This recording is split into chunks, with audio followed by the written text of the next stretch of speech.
तो भाई कंगाली में हो चुका है आटा गीला, क्योंकि जहां मैच खत्म होने के बाद अचानक से खबर आती है कि जडेजा दूसरे टेस्ट मैच में अवेलेबल नहीं रहेंगे हैमस्ट्रिंग इंजरी के चलते, तो वहीं कल के दिन एक और बम गिरता है। खबर आती है कि केएल राहुल भी दूसरे टेस्ट मैच में अवेलेबल नहीं रहेंगे, क्योंकि उनको बहुत ज्यादा दर्द हो रहा है राइट क्वाड्राइसेप्स में। अगर आप सोच रहे हैं राइट क्वाड्राइसेप्स का दर्द आखिर ये क्या होता है, कहां पे होता है, तो भाई ये जांघ के पास होता है, थाई के पास होता है। लेकिन हमें क्या करना, हमें कौन सा मेडिकल का एग्जाम निकालना है।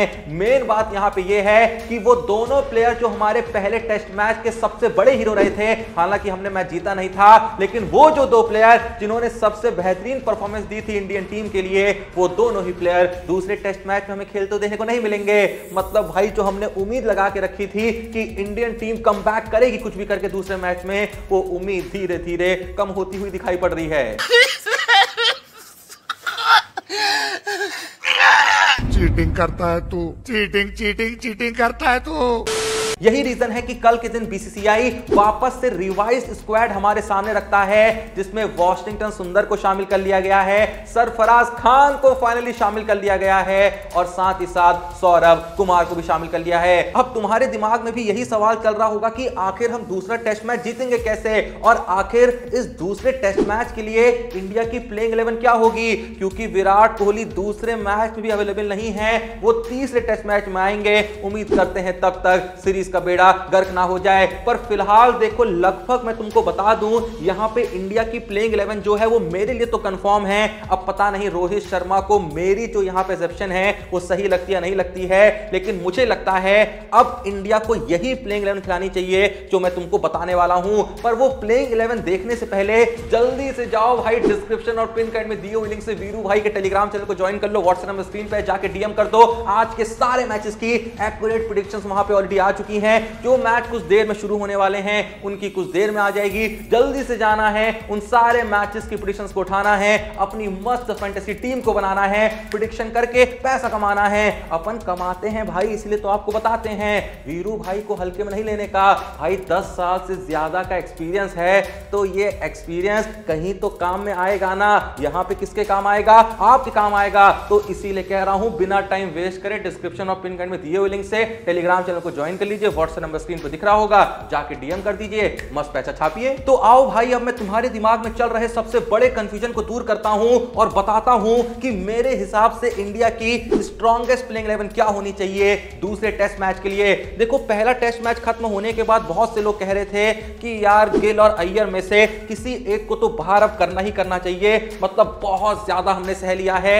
लेकिन मैं यहां पे कहना चाहूंगा कि मौका दो, दोनों को मौका दो, क्योंकि राहुल नहीं है, राहुल के साथ जडेजा भी नहीं है, ऐसे में गिल और अय्यर दोनों की जरूरत है। हाँ ठीक है, फॉर्म उतना अच्छा नहीं चल रहा है, लेकिन भाई एक भरोसा फिर भी आता है, क्योंकि हमने इनको अच्छी पारियां खेलते हुए देखा है। नए प्लेयर पे वो भरोसा आसानी से नहीं आएगा, और नए प्लेयरों में किसी ना किसी को तो मौका मिलना ही है। तो आओ यार, शुरुआत से शुरू करते हैं। ओपनिंग तो देखो वही रहेगी, जायसवाल आएंगे, उनके साथ में रोहित शर्मा आएंगे। फिर फर्स्ट डाउन पे मैं गिल को खिलाऊंगा, क्योंकि देखो मैं इसलिए भी गिल और अय्यर को खिलाना चाहता हूं कि तीसरे टेस्ट मैच में जब विराट कोहली रिटर्न करे ना, तो हमारे सामने क्लियर पिक्चर आ जाए कि हमें गिल और अय्यर में से किसको बाहर करना है। तो ये कहीं ना कहीं एक आखिरी मौका देना चाहिए गिल और अय्यर दोनों को। जो अच्छा परफॉर्म ना करे कोहली के आने के बाद, उसको टीम से बाहर का रास्ता दिखा देना चाहिए। तो फिलहाल मैं फर्स्ट डाउन पे गिल को ही रखना चाहूंगा। चौथे नंबर पे राहुल नहीं है, तो मैं अय्यर को खिला लेता हूं। और देखो, अगर मुझे रजत पाटीदार और सरफराज खान में से किसी एक को खिलाना होगा ना, मेरी टीम में दोनों में से एक ही खेलेंगे, तो इन दोनों को लेके मैं थोड़ा सा कंफ्यूज हूं। आप लोग बता सकते हैं कि दोनों में से आप किसको खिलाना प्रेफर करेंगे। मैं तो देखो चौथे नंबर पे या पांचवें नंबर पे, क्योंकि पता नहीं अब अय्यर चौथे पे आएंगे या पांचवें पे आएंगे, जहां पे भी अय्यर आएंगे उनके बाद या उनसे पहले मैं तो सरफराज खान से पहले यहां पे रजत पाटीदार को ही पिक करूंगा। तो चौथे नंबर पे मैं पाटीदार को खिलाऊंगा। पांचवें नंबर पे जहां पे असल में अय्यर आते हैं वहां पे ही मैं अय्यर को रखूंगा। उसके बाद जैसे ही हम नीचे जाएंगे तो छठे नंबर पे आएंगे none other than KS Bharat. मैं जानता हूं कि केएस भरत के आगे नन अदर देन लगाने की जरूरत नहीं थी, बस यूं ही मूड करा तो मैंने बोल दिया। तो 6 नंबर पे प्लेयर मेरा कंफर्म हो चुका है केएस भरत। देखो मैं यहां पे बैटिंग पोजीशन के हिसाब से प्लेयर नहीं बता रहा हूं, बस आपको प्लेइंग 11 बताने की कोशिश कर रहा हूं। पोजीशन जो है वो ऊपर नीचे हो सकती है, क्योंकि हमने देखा है कई बार अक्षर पटेल ऊपर आ जाते हैं। तो फिलहाल देखो टॉप 6 प्लेयर मैंने बता दिए हैं। 6 नंबर पे केएस भरत हो गए। अब देखो असली लफड़ाना यहां से शुरू होता है, क्योंकि भाई वॉशिंगटन सुंदर को भी तो खिलाना है, अगर वो खिलाना चाहें, या फिर कुलदीप यादव को भी तो मौका दिया जा सकता है, क्योंकि वो भी स्क्वाड का हिस्सा हैं। अब जब जडेजा चले गए हैं तो किसी ना किसी को तो खिलाना पड़ेगा। भाई मैंने यहां पे पता है क्या सॉल्यूशन निकाला है, मैंने थोड़ा सा एक अलग सा सॉल्यूशन निकाला है जो बहुत लोगों को पसंद ना आए। मैंने मोहम्मद सिराज को दूसरे टेस्ट मैच में मौका नहीं दिया है, क्योंकि सिराज का यूज पिछले मैच में हो ही नहीं रहा था, और अगला मैच जहां विजाग में होना है ना, वहां और ज्यादा स्पिन होती है हैदराबाद के ग्राउंड के कंपैरिजन में। तो मैं तो कह रहा हूं सिर्फ बुमराह को पेसर खिलाओ, और जो 4 स्पिनर है ना, चारों के चारों को खिलाओ, क्योंकि अगर हम 2 पेसर खिलाएंगे और सुंदर को ना खिला के हम कुलदीप को खिलाएंगे तो हमारी बैटिंग वीक हो जाएगी, और वीक बैटिंग होने का क्या नुकसान होता है हमने पहले टेस्ट मैच में देख लिया है। नीचे के बैट्समैन रन जब नहीं कंट्रीब्यूट कर पाते हैं तो उसके क्या कॉन्सिक्वेंसेस होते हैं वो हमने पहले टेस्ट मैच में देख लिया है। ऐसे में हम अपनी बैटिंग को और ज्यादा वीक नहीं कर सकते हैं, सिराज को बाहर कर सकते हैं, क्योंकि जरूरत नहीं है, कोई वो खराब बॉलर नहीं है, लेकिन यहां पे उतनी जरूरत ही नहीं पड़ रही है। तो भाई देखो टॉप 6 प्लेयर बता दिए थे। अब 7th नंबर पे मैं अक्षर पटेल को खिलाऊंगा, 8th नंबर पे सुंदर को खिलाऊंगा, 9th नंबर पे अश्विन को खिलाऊंगा, या फिर 8 पे अश्विन, 9 पे सुंदर आ सकते हैं, लेकिन मेरे हिसाब से सुंदर पहले आएंगे, क्योंकि वो भी लेफ्ट हैंड बैट्समैन है, मतलब जैसी जरूरत होगी उस हिसाब से आएंगे। फिलहाल 8 नंबर पे सुंदर आएंगे, 9th नंबर पे अश्विन आएंगे, 10th नंबर पे कुलदीप यादव आएंगे, और 11th नंबर पे बुमराह आएंगे।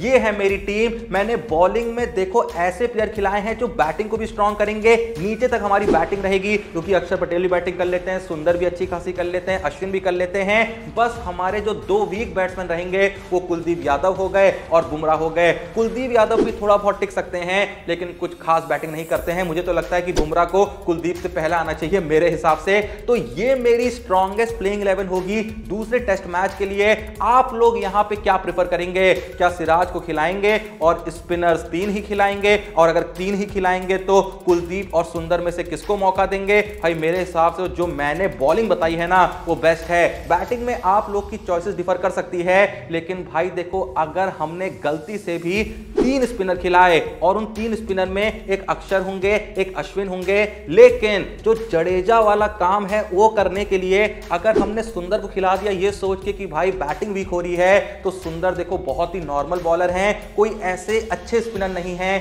कि उनका एक अच्छा योगदान हमें मैच में देखने को मिले। तो राइट चॉइस तो यही है, चारों स्पिनर खिलाओ, बैटिंग भी अच्छी खासी बैलेंस हो जाएगी, पेस की जरूरत पड़ी तो बुमराह हैं ही, वरना 4 स्पिन में ऑप्शंस होंगे तो बॉलिंग भी हमारी अच्छी खासी रहेगी। तो ये मेरी प्लेइंग 11 है। बैटिंग में क्या लगता है, रजत पाटीदार और सरफराज खान में से अगर एक को चुनना होगा तो आप किसको चुनेंगे?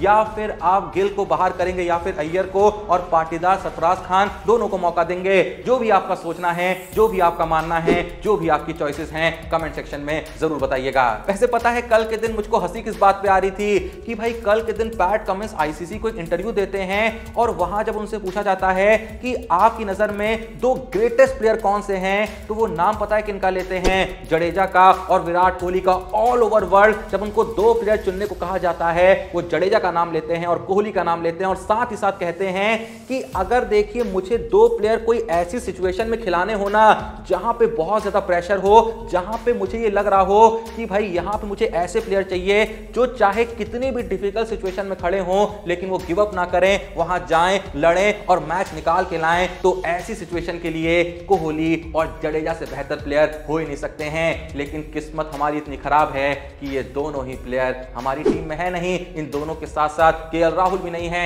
इतने वक्त बाद फॉर्म में आए थे, लेकिन नहीं, कभी कुछ इंजरी, कभी कुछ इंजरी। भाई मुझे तो ये सोच के शर्म आती है और ये सोच के गर्व भी होता है कि एक वक्त पे जब एमएस धोनी खेलते थे, तीनों फॉर्मेट में विकेट कीपिंग कर रहे हैं, कैप्टनसी कर रहे हैं, आईपीएल में भी कर रहे हैं, कभी भी ऐसा नहीं सुनने को मिला कि एमएस धोनी इंजरी के चलते, जी हां एमएस धोनी इंजरी के चलते खुद ब्रेक ले रहे हो या फिर उनको टीम से बाहर किया जा रहा हो, कभी भी उनके करियर में ऐसा नहीं हुआ कि MS धोनी इंजरी के चलते किसी भी सीरीज से रूल आउट हुए हों। लेकिन यहां बंदों की उम्र भी अच्छे से नहीं हुई है, उसके ऊपर से ये नखरे होते हैं कि हम कीपिंग नहीं कर पाएंगे। भाई कुछ महीने KL राहुल ने तीनों फॉर्मेट में कीपिंग करी, तीनों फॉर्मेट क्या टेस्ट में तो बस एक ही सीरीज में करी है, उसके अलावा बंदा IPL में विकेट कीपिंग नहीं करता है, डिकॉक करता है लखनऊ के लिए विकेट कीपिंग, लेकिन उसके बावजूद ही पहले कंप्लेन कर देते हैं कि नहीं द्रविड़ भैया हम विकेट कीपिंग नहीं कर पाएंगे, स्ट्रेन बहुत पड़ता है, जोड़ों में दर्द बहुत होता है। उनकी बात मान ली जाती है, उसके बाद भी इंजरी हो रही है। भाई इंजरी पता है तुम्हें असल में धोनी को भी बहुत बार हुई है, बहुत सारे पेन्स हुए हैं, बहुत सारे इश्यूज आए हैं, लेकिन बंदा इन वजह से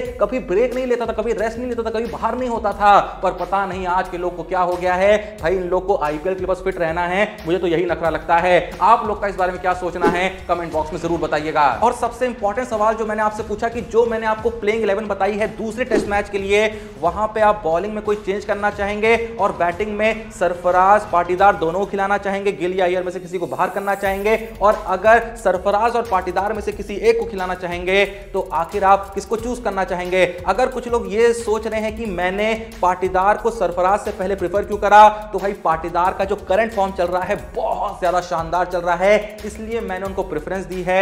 और गिल को अय्यर को क्यों मैंने टीम में बनाए रखा है, इसका रीजन मैंने आपको ऑलरेडी दे दिया है। पर आप क्या सोचना है आप कमेंट बॉक्स में बताइएगा, और जल्दी से जाकर डिस्क्रिप्शन और पिन कमेंट में दिए हुए लिंक से वीरू भाई के टेलीग्राम चैनल को ज्वाइन कर लीजिएगा। मस्त प्रेडिक्शन उठा के अपनी सारी फैंटेसी टीम सारे मैचेस के लिए बना लीजिएगा। भले ही आप फॉलो नहीं कर रहे हैं मैचेस को, लेकिन वीरू भाई तो कर रहे हैं ना, उनसे प्रेडिक्शन मांगिएगा, मस्त अपनी टीम बनाइएगा, जब तक दिन खत्म होगा पैसा कमाइएगा। वीडियो पसंद आई लाइक करिएगा, चैनल को सब्सक्राइब करिएगा। मिलते हैं नेक्स्ट वीडियो में, तब तक के लिए जय हिंद, धन्यवाद।